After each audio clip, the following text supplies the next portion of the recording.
Hello, everyone, and welcome to this series on Know Your Community. Today, we are going to meet someone who is fabulous, and we are going to talk about a very unique service that she offers. So let's welcome Karen to the show. Thank you, Judith, and thanks so much for that kind introduction. Equally fabulous woman I'm speaking to. So, yeah, look, Judith and I first connected when we were on a mutual project together years ago. So what a great day, a blessed day that was. And we've kept in contact all these years. We follow each other. Which is exciting. So, and we've just been discussing off air how we've both been growing into ourselves, which is such a wonderful part of life's adventure, and how you are articulating your growth in what is very dear to you. And likewise for me, they're similar journeys, they're different journeys, but kind of on a parallel, which I love. So a little bit about me. I am Karen Hildenbrand-Allery, and I have a financial services business called Margin Maximizers, with whom I co-founded with another equally wonderful and smart and capable woman, Suna Walkman. I guess I'll just do a little bit of my background just to show how I ended up on this path at this point in my life. So I started in very humble beginnings in regional Queensland, out in the bush actually, and I was also blessed to be graced with a very entrepreneurial family who were, I guess some might say, risk takers. They weren't put off by challenges, and because of their tenacity and their flexibility, they were very successful throughout their journey with their different business adventures. And to this day, they still have a very large, I think it's kind of iconic, fourth generational business in Australia. So that was my teething ground when it came to the commercial realities of business. And when I was in my early 20s, I jumped on a plane, went off to London, worked there for quite a few years, and I was extremely fortunate. I got to sample different industries, but very global businesses, very different to what I'd left here in Australia. And that set a stage for me where I found I could be flexible within those different industries. And I loved the challenge of being able to slot into something different. And I love that learning process. Still a London girl, Judith, as you know. I love London, but equally I love Australia. And one of my big passions, as you also know, is manufacturing and FMCG, which is a major backbone of Australian enterprise in small business through to medium to large and corporate. And so I found myself being called back to that blue collar background from the exceptional white collar experience of London. And I was very fortunate to be able to discover that I had a skill that large global FMCG sought out, which was for business transformation and business recovery. I'm probably not the best caretaker. I think there's other very capable people in that CFO commercial arena that are caretakers. I'm not one of them. Give me a bit of chaos, Judith. That's what Like you, yes, you too. See, kindreds again. Give me that chaos, and that's where my talents really come alive, and I find it very satisfying. So I spent many years in that area, around 15 years in that particular space, which really did allow me to hone my skills from a commercial perspective, and know that even though my background and what I do is hooked into the financial side primarily, it allowed me to be able to sit and speak with operational people with their language, and I had the ability, or I learnt the ability to translate that into the financial side. So it was, I call it FinOps. That's my terminology for it, where that seamless integration, where the power is, and again, kind of around what you do too with your systems in the background. So that synergy is there, which is not traditionally in all business, as we know. Yeah. That nasty finance section seems to be isolated over in a silo quite often. You are as committed as I am to tearing that down by various different systems and processes. And so that was a really great skill for me. And I also discovered I loved the operational side of the business, to be honest. Probably a bit more exciting to me than the finance, but the finance side is simply just the mirror of what the operational side of the business is doing. So then what happened was I became a small business mentor with a government program called Mentoring for Growth, a Queensland government program. And I did it, it's pro bono, volunteer, because I could, and because I know how small business does need guidance.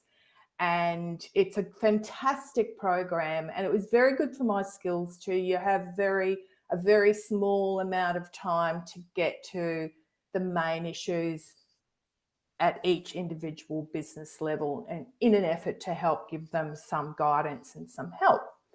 And so on that journey is when I discovered that I really enjoyed working with smaller business, and I felt very satisfied with that. And then I did that shift from corporate over to that medium, larger end of the small business side. And that's where I currently am, and loving it. And I've been consulting in that area now for quite a few years, and that's where I met my wonderful business partner, Suna. She and I we ended up working on 3 national medium-sized businesses at the same time. And that's how Margin Maximizers was born. Yeah, so What a wonderful story, right? So it's meant to happen. It looks like it was meant to be. So. We talk about it not regularly, but occasionally, and it was kind of bigger than Ben-Hur, to be honest with you, Judith.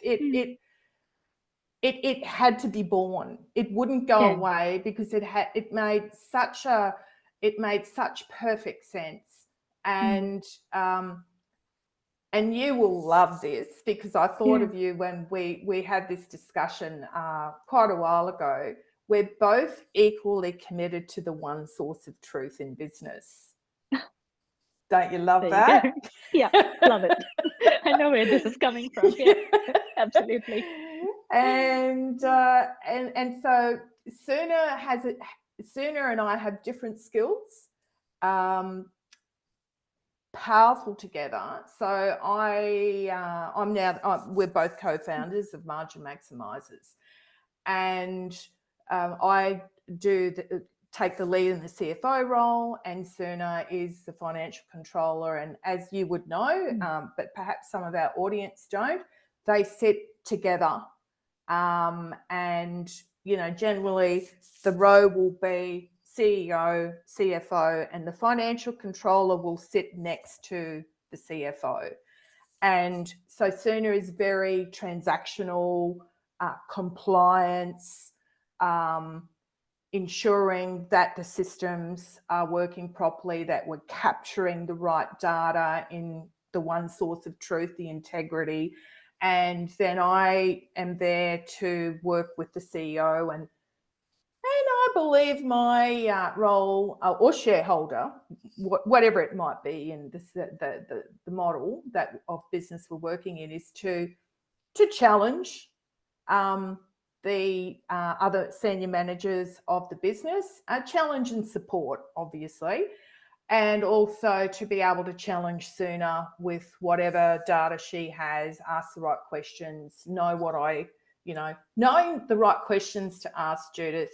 Again, similarly in our industries, imperative. And to be honest with you, and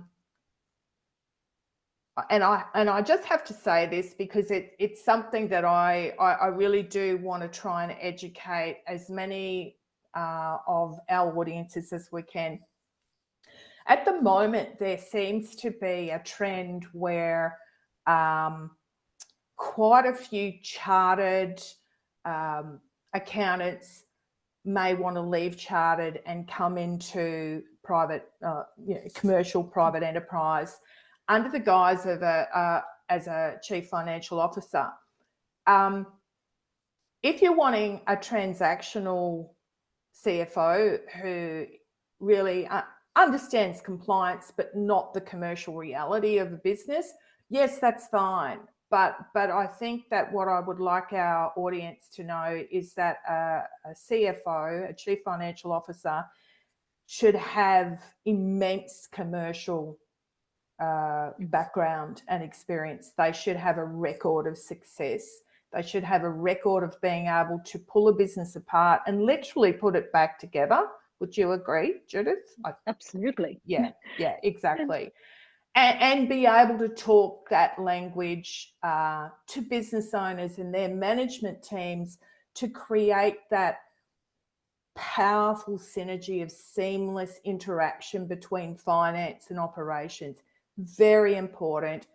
I guess in a nutshell, given that we can't, spend the whole day talking to each other, even though I'd love to, the differentiation of margin maximizers is our operational capability connected to the financial outcomes that we can provide business. And Suna comes from the same background.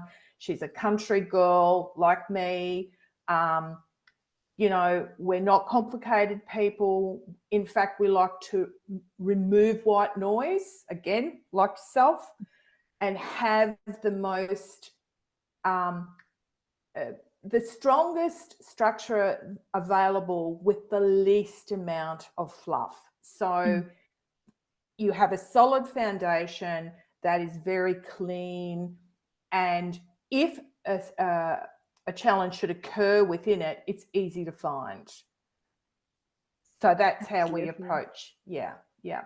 And this is, sorry, to our community listening to this, it is a great service that you provide, right? So most of us come from a small, medium operational consulting businesses. So we are not any of the Fortune 100 or the Big Four or anything. So what we do is very niche, special, and we do have clients who resonate with the value. So about your business, Karen, if I, dumb it down for my own understanding, is that you make profits possible and you look for areas or avenues where money is hidden or can be released. Am I articulating that right?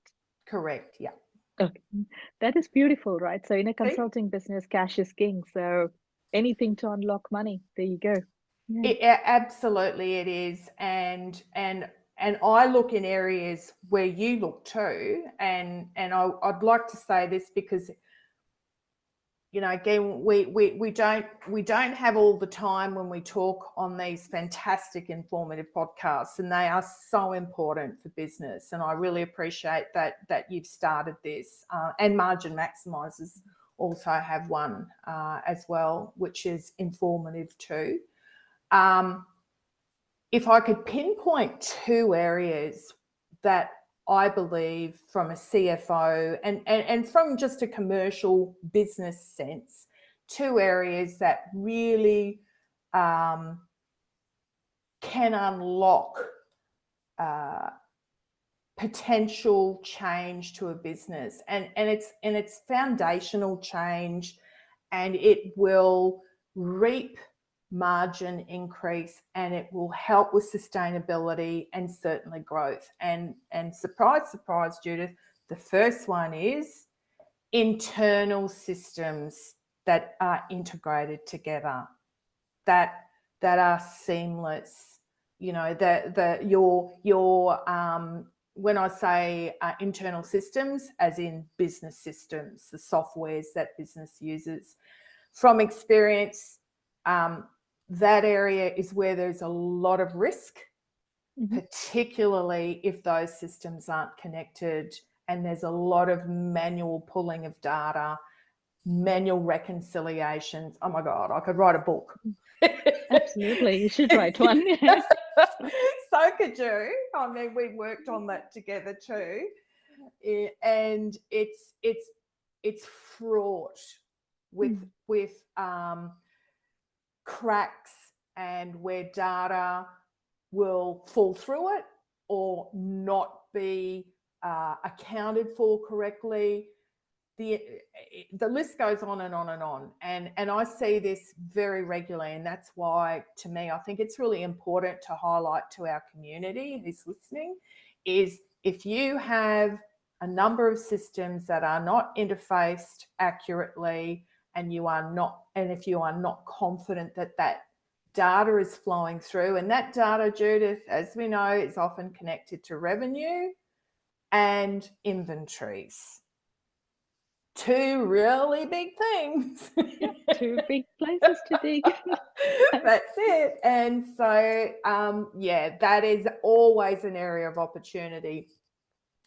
The other thing too, before we move away from it, is I must say it also means that if the integrity of that data is not flowing through, it means that the reports you may be looking at, if you are looking at reports, and I hope, well, I don't know, probably not if they're not accurate. Yeah, exactly. So your reports will not be reflective of what the business is doing. And I've seen many instances of this, and I'm working with businesses at the moment that have that issue.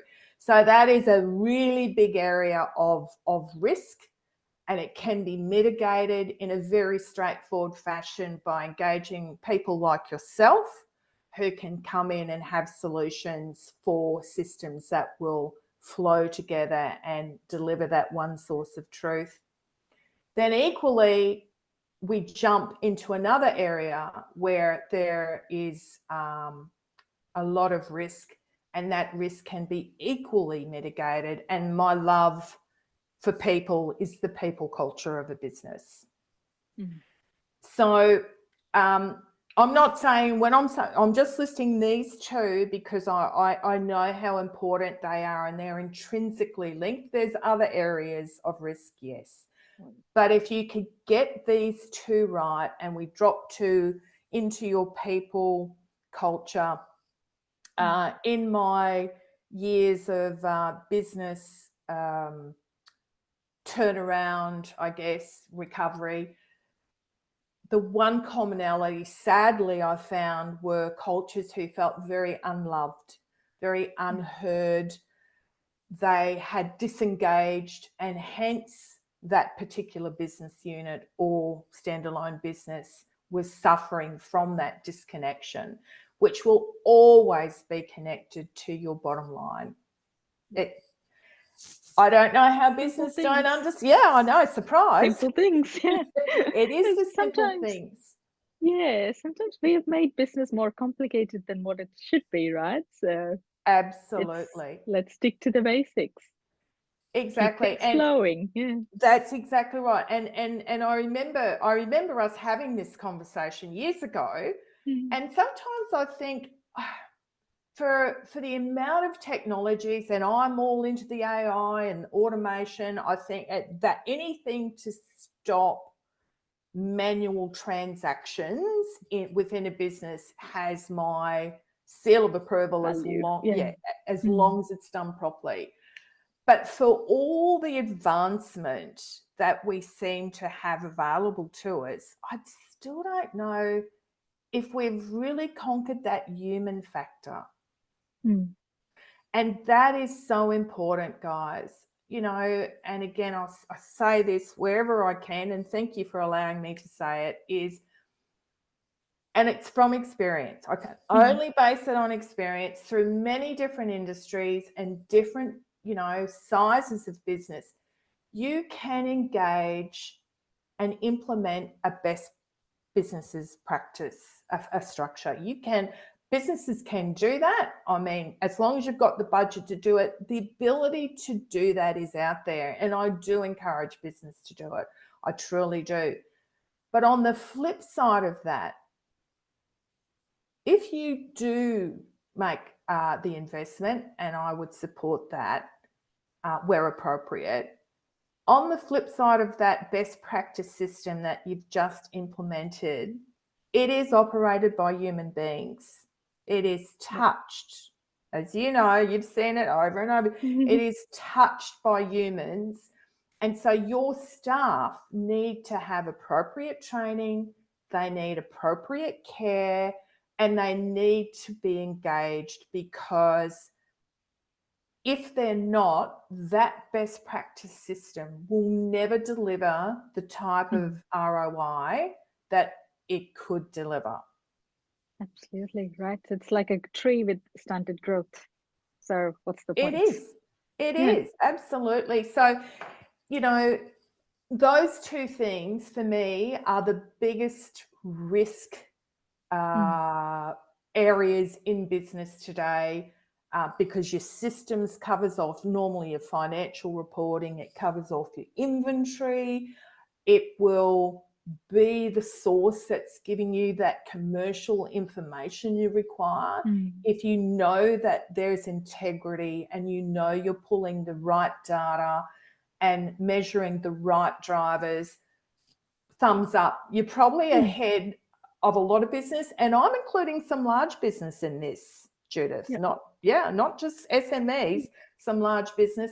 And then if you care for your people and engage them, you empower them with training, with the right support, then that leads to accountability.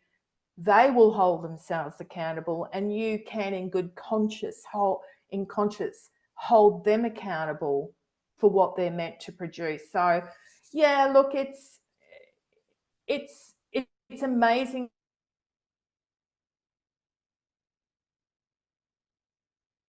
how it is those small things. And at Margin Maximizers,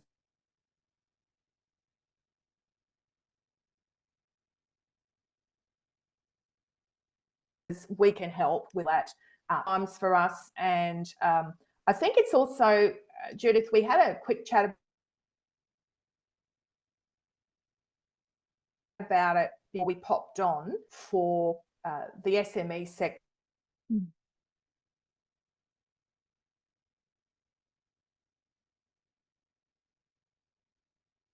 Able to offer this intimate financial relationship, and the CFO relationship is intimate because it comes with fiduciary duties, and I'm a guardian for the business and its shareholders, and I take that duty very seriously, as you know.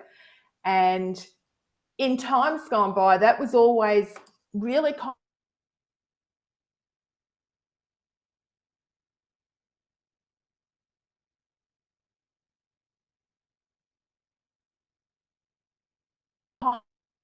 we can offer this, and we have been doing it successfully for a few years now, prior to Margin Maximizers and now in Margin Maximizers, where we can lift and a full finance team, CFO, financial controller, and the back end team lift and put into a business if required. It's fantastic.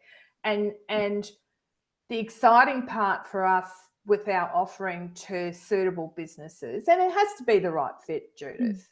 Yeah, you know, absolutely. And it's like you with your projects, that fit has to be right.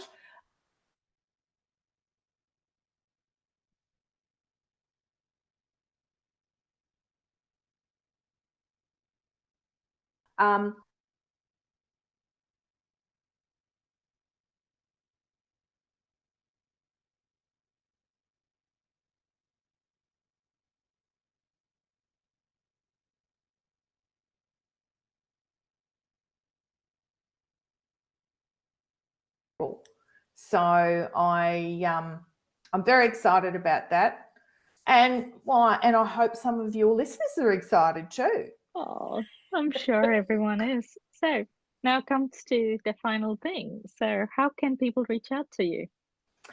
Well, that's a good question. So Karen Hildenbrand-Allery, I'm on LinkedIn, so very easy to reach out to me on LinkedIn. Margin Maximizers, we have a website, and we have a contact form on there. We have an office number. You're welcome to phone. But yeah, LinkedIn's probably a pretty easy space to find us, or via a website. And you know, because I do have an altruistic motivation, and you know, there's certainly no obligation. We love to chat. I love to chat. If I can help someone via an hour on a phone call and give them some ideas of what they perhaps can do, I'm happy with that. So there's no obligation whatsoever. I like to have a chat. You might have noticed that. Absolutely. All right. That is fantastic. So I'd be, it'll be great to have you more. And at this point in time, I'm sure a lot of people will talk to you. So for listeners listening to this, Karen is wonderful to work with, and Karen is the person who can find you profits in your business.